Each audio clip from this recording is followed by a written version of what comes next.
So, one of the first steps is learning to separate accountability from self-hatred. You can admit something is unhealthy without destroying your identity over it. That mindset shift matters more than people think, because people change faster when they believe change is possible. Now, here's another important thing. Most people try to fight porn addiction at the exact moment temptation shows up.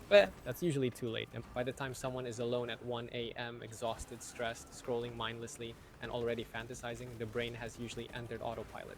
Real recovery starts earlier. It starts with building systems, because addiction often grows in isolation and chaos. So, if someone wants to reduce compulsive behavior, they have to start changing the environment around the habit. That means asking, like, when do urges usually happen? What emotions trigger them? What situations make them worse? For some people, it's Nice. boredom. For others, stress, rejection, loneliness, Oh, the anger, or flamer anxiety. goes hard Some people on notice that they boss relapse fight. most when they stay up too late, others when they spend hours alone online, others after scrolling social media for too long. Oh yeah, Patterns with the matter, and once Auspex someone sees the pattern, they combo. stop feeling completely powerless. Because now they're not fighting some mysterious I need to get monster, that they're identifying triggers. That myth changes everything. heroic. One of the biggest things that 'Cause helps people recover is reducing overstimulation in general. And this part surprises people, because porn addiction usually doesn't exist alone. It often connects to constant dopamine overload everywhere else too. Short form videos, endless scrolling, gaming binges, notifications every 5 seconds, constant entertainment. The brain gets trained to expect non-stop stimulation. So normal life starts feeling slow and boring by comparison. Homework feels boring, reading feels boring, real conversations feel boring. But the issue isn't that real life is broken. The issue is that the brain's reward system has been overloaded. And the good news? The brain can recover. Neuroplasticity is real. The brain constantly rewires itself based on repeated behavior, which means the same brain that learned unhealthy patterns can also learn healthier ones. But recovery usually feels uncomfortable at first, because when people stop overstimulating themselves constantly, they often feel restless, irritable, Low-key emotionally flat, same. or Well, unmotivated, and that scares people. They think, see, I'm getting worse. Usually they're not. Usually the brain is recalibrating. Think about it like adjusting your eyes after walking out of a bright room into natural light. At first, everything feels dull, then slowly, normal sensitivity returns. That's why patience matters so much. A lot of teenagers expect instant transformation. Day 1, motivated. Day 3, confident. Day 7, completely healed. That's not how most recovery works. Most recovery is messy. Progress are relapse, learning, adjusting, trying again. And one relapse does not erase progress. That's another huge misconception. People think, like, I messed up once, so I failed. No, real growth is usually measured by patterns over time, not perfection. Someone going from compulsive daily behavior to occasional setbacks is still making real progress. And recovery becomes much easier when people stop obsessing over streaks and start focusing on building a healthier life overall. Because the goal isn't just avoiding porn, the goal is becoming emotionally stronger, mentally healthier, and more connected to real life. That's why replacing the secrets? habit matters. No You secrets. can't remove a coping mechanism without building better coping mechanisms. That exercise helps a lot, not because it magically fixes everything, but because movement regulates stress, improves mood, reduces anxiety, and gives the brain healthy dopamine. Sleep matters too. A tired brain has weaker impulse control. Loneliness matters. People are more vulnerable when they feel emotionally disconnected. Purpose matters. A lot of compulsive behavior gets worse when somebody feels directionless. And this is where recovery becomes deeper than just quit watching porn. Because eventually people realize the real issue was never only the screen. Sometimes it was the stress, the emptiness, the insecurity, the lack of connection, or the inability to sit with uncomfortable emotions. That's why emotional awareness is so important. A lot of teenagers were never taught how to process emotion properly, especially boys. Many boys grow up hearing, man up, don't cry, deal with it. So instead of processing emotions, they distract themselves from them, not just with porn, with gaming, scrolling, food, humor, anything that numbs discomfort. But numbing emotions and processing emotions are completely different things. And healing usually starts when people learn to actually face what they feel instead of escaping it instantly. That can mean journaling, Man, therapy, I talking honestly with someone, or simply sitting still long enough to understand what's going on internally. And yes, therapy can genuinely help, especially when addiction connects to anxiety, depression, trauma, or low self worth. A lot of people think therapy means somebody is crazy. It Oh, I doesn't. got Sometimes teleported? it just What? means somebody finally stopped trying to carry everything alone. Now, for teenage girls, recovery often includes rebuilding self worth outside of appearance and validation. Because a lot of girls grow up feeling like their value depends on being attractive, being wanted, or being desirable. Social media intensifies that constantly. So, healing sometimes means learning my worth is not measured by attention. That's a powerful shift. And for boys, healing often involves redefining masculinity entirely. Not performance, not domination, not pretending to never feel emotions. Real confidence usually comes from emotional stability, self control, honesty, discipline, and connection, not endless stimulation. Another huge part of recovery is learning how to reconnect with real life. Because addiction shrinks people's worlds, it traps them in routines, isolation, screens, escapism.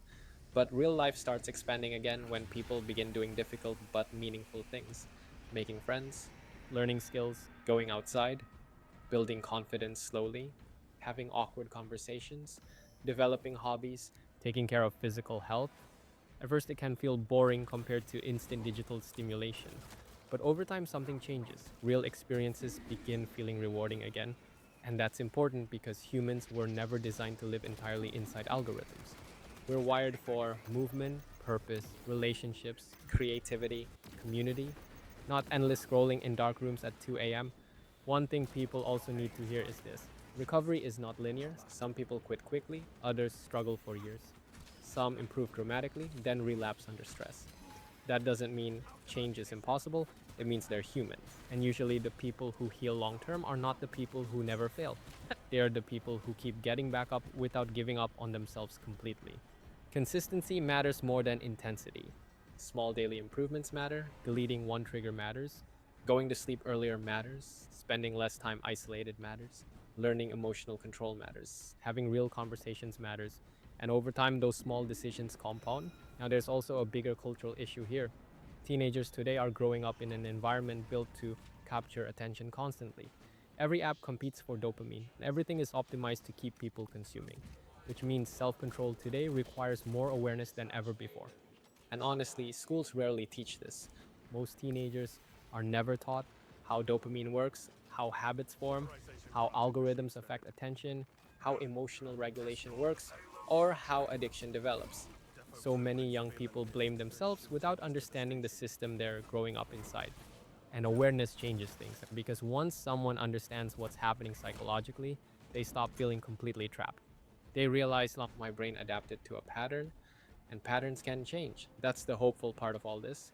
Human beings are incredibly adaptable. Brains heal, confidence returns, emotions stabilize, relationships improve if people rebuild themselves all the time. But usually not through shame, usually through honesty, structure, patience, connection, and purpose. At the end of the day, the real opposite of addiction isn't just abstinence, it's connection. Connection to other people, to purpose, to emotions, to real experiences, and to yourself. Because when It somebody went builds a under the life that floor. That's actually so feels dumb. meaningful, escapism starts losing its grip. Not overnight, but gradually. And maybe that's the most important thing teenagers need to hear. You are not doomed because of your habits. Your brain is still developing and your identity is still forming. Your future is not locked in. People can change dramatically, especially when they stop fighting themselves with hatred and start rebuilding themselves with awareness and consistency. That's where real recovery begins. Most people think pornography only affects the person watching it, but what often gets ignored is what happens later when that person tries to build a real relationship. Because relationships are where habits become visible. You can hide loneliness by yourself, you can hide insecurity by yourself, you can hide emotional dependence by yourself. But intimacy has a way of exposing whatever someone has been avoiding. A lot of teenagers and young adults grow up learning about connection through screens instead of actual experience. That changes expectations in ways people usually don't notice at first.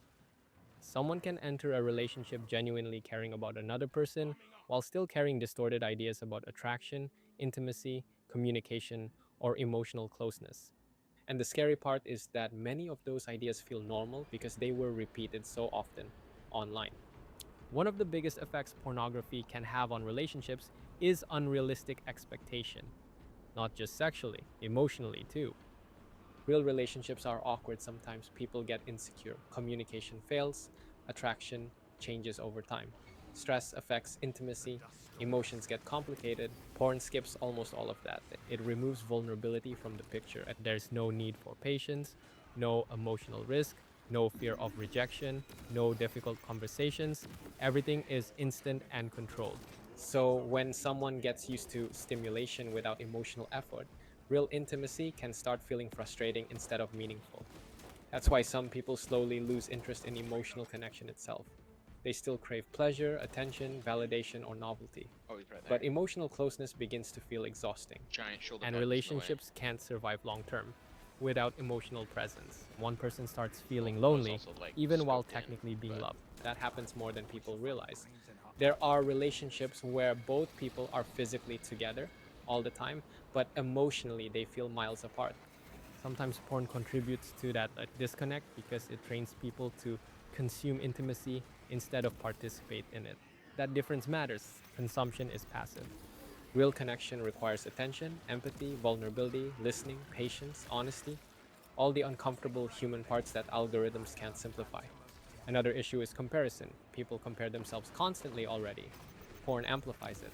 A boyfriend compares his relationship to fantasy. A girlfriend compares herself to unrealistic beauty standards. Oh my Someone gosh! starts wondering, am I attractive enough? Got Am I freaking exciting enough? double-teamed. Why don't I look like that?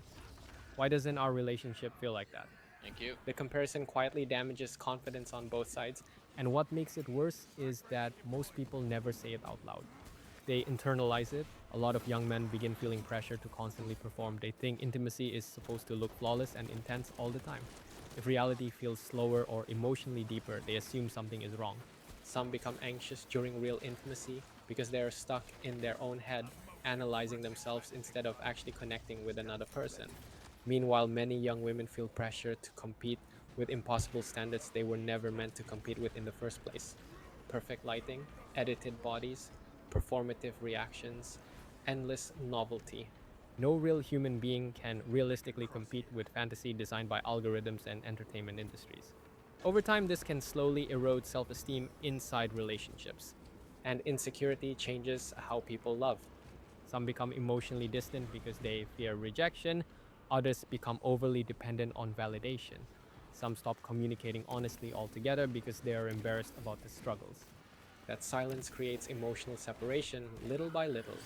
Trust can also become complicated. Not every couple views pornography the same way. Some people are comfortable with it, others feel hurt by it, some feel betrayed when it becomes secretive or compulsive.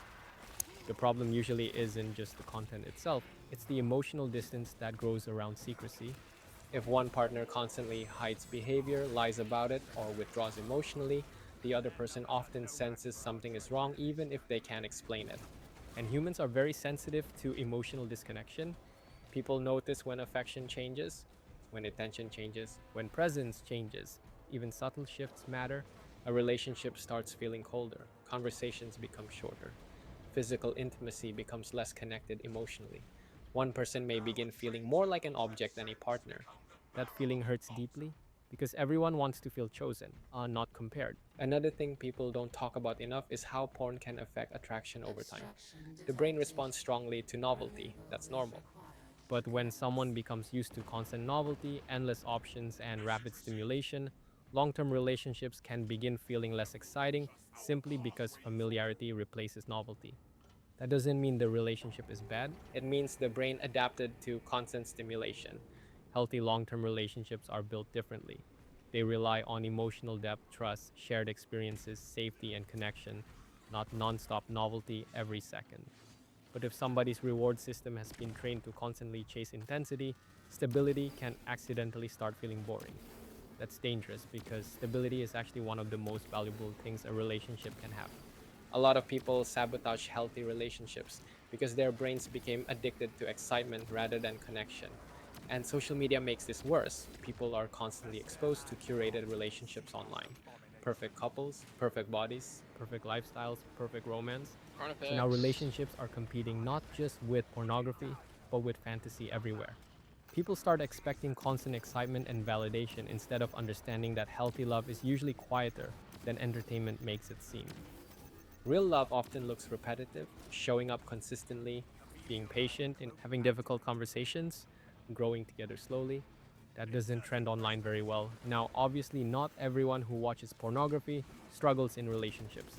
Human behavior is more complicated than simple cause and effect. But Ah, compulsive stupid use, like especially beginning very stun young, lock. can shape emotional habits in ways people carry into adulthood without realizing it. Some people struggle with vulnerability because screens always felt safer than real intimacy. Some avoid commitment because novelty became psychologically rewarding. Others become emotionally detached during intimacy because stimulation replaced connection for too long.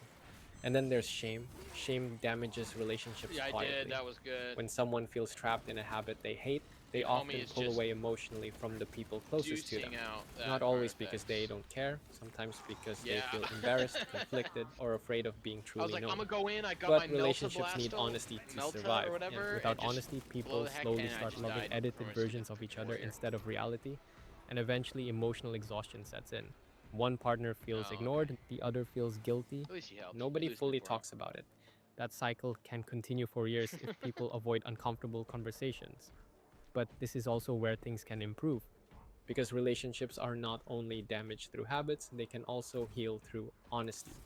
A lot of couples become stronger once they finally communicate openly about insecurity, expectations, boundaries, addiction, emotional needs, and intimacy. Not perfectly, not instantly, but honestly, that's the difference. Healing usually starts when people stop performing and start telling the truth.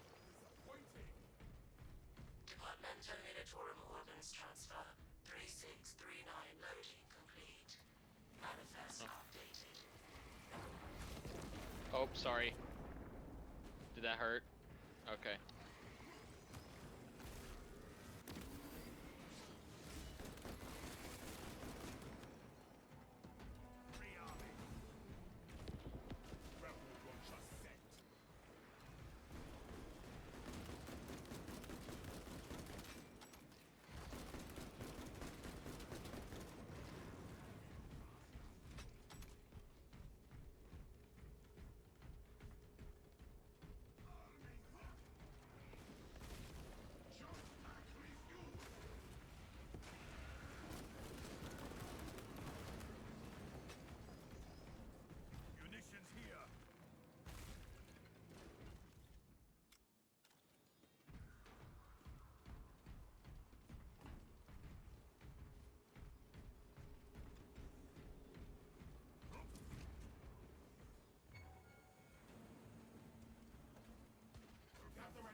I am almost dead. Oh. I'm coming, I'm coming.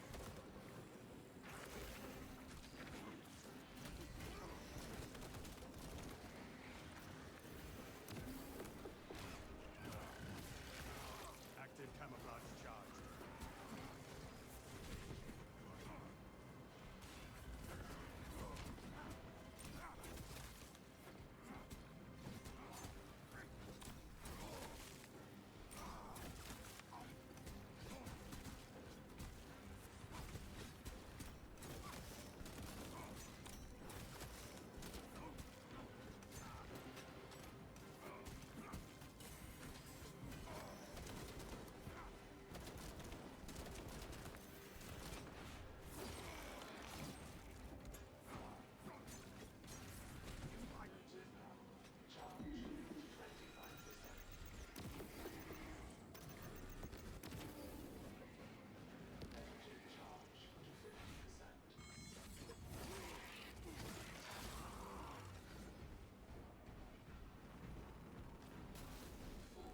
Charging system detected.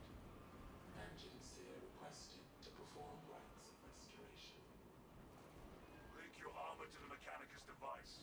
You will need to keep close proximity to the charging station until the reset is complete. Charging system detected.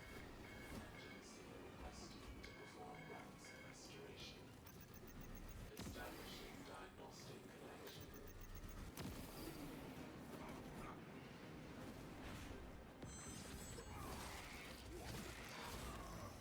Alien bioform eliminated.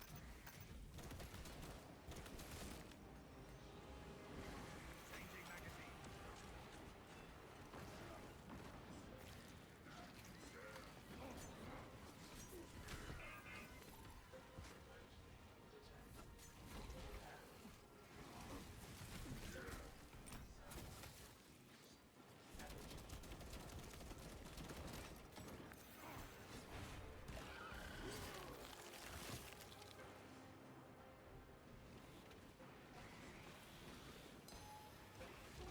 Charging system detected. Engine seer requested to perform rites of restoration.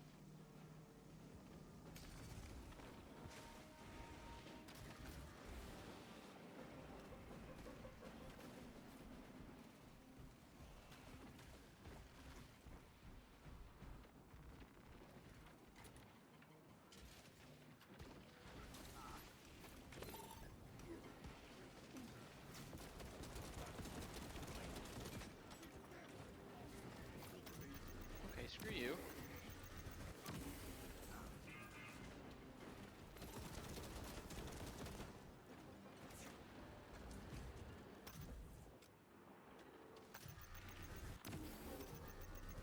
We live. Xenos die. Perfect balance.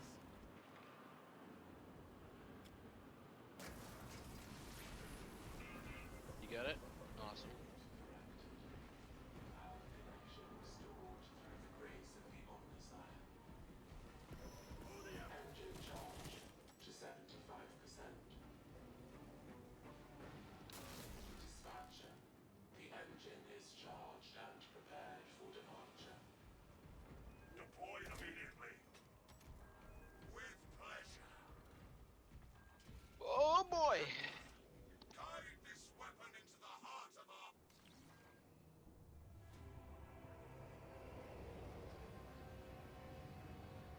It's a rocket, but it's on a train instead, and it blows it up. Detonation in 5. Cause Brace for shockwave. yeah,